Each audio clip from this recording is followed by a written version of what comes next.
Hi, in this video we're going to show you how to pin apps to the taskbar in Windows 11. So this is the new updated way.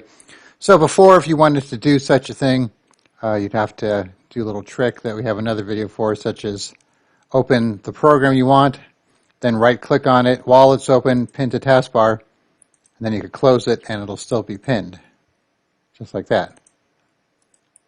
So now, what you can do, if you have the 22H2 Windows Update, which you could check by going to your Settings, System, About, and then look for version 22H2. And if you don't have this, you should be able to get it from your Windows Update. Eventually, it should be coming in.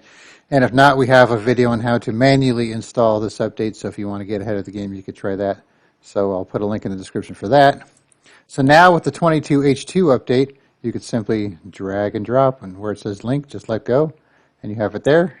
And if you don't want it, just right-click it, unpin, and then you could also do it from apps from your start menu. Let's say we want this.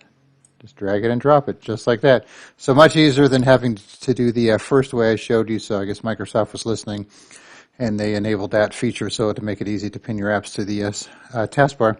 So once again, just check your settings for that 22H2, and once you have that update, you should be able to easily drag and drop your program shortcuts to your taskbar. All right, thanks for watching, and be sure to subscribe.